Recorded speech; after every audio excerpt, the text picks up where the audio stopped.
आज के इस कार्यक्रम में उपस्थित सभी भाइयों बहनों, मैं सबसे पहले आप सबको इस राजभवन में महामहिम राज्यपाल जी के सानिध्य में हम सबको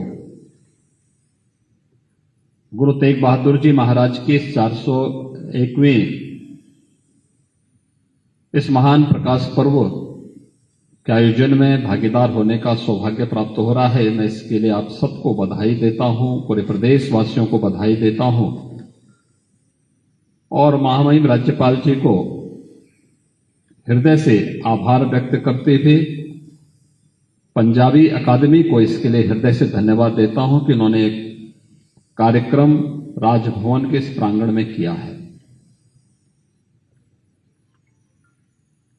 भाइयों बहनों, हम सब जानते हैं कि विगत वर्ष आदरणीय प्रधानमंत्री जी ने बाल दिवस की घोषणा की और ये बाल दिवस भारत के इतिहास के उन स्वर्णिम क्षणों की ओर हम सब का ध्यान आकर्षित करता है, जिसने काल की क्रूरता को भी धर्म और देश की सेवा करने से कभी भी अपने मार्ग से विचलित होते हुए नहीं देखा। हम सब जानते हैं गुरु गोविंद सिंह जी महाराज के चार साहबजादे देश और धर्म के लिए अपने आप को बलिदान कर दिए,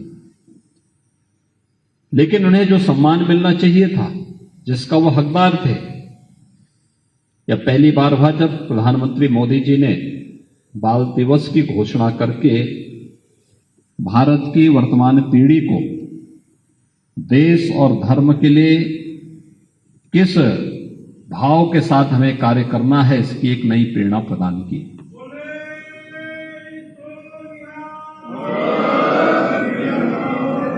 यह हम सब का सौभाग्य है कि जब हम भारत के इतिहास का अवलोकन करते हैं, भाइयों बहनों,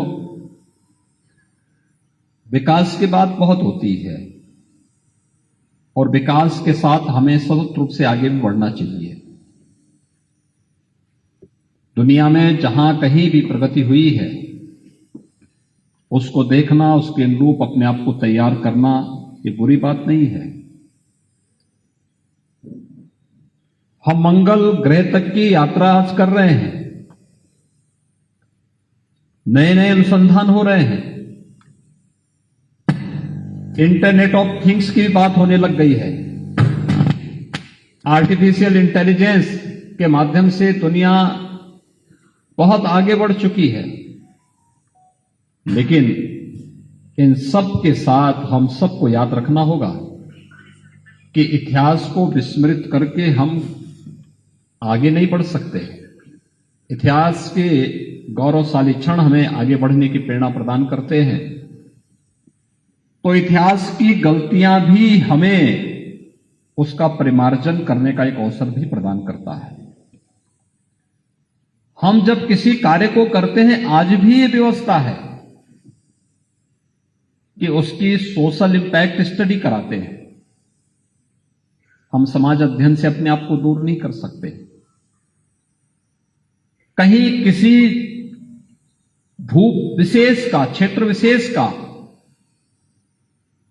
ज्योग्राफिकल मैपिंग करनी हो तो वही कर पाएगा जिसने भूगोल का अध्ययन किया हो, ज्योग्राफी का अध्ययन किया हो।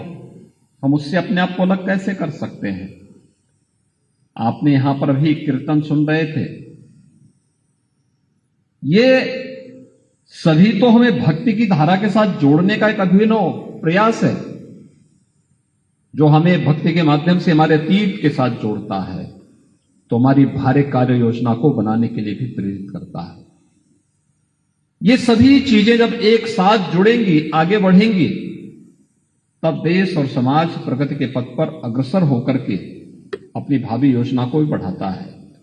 और सिख गुरुओं का इतिहास भारत की विजय का उसी गाथा को प्रमाणित करता है।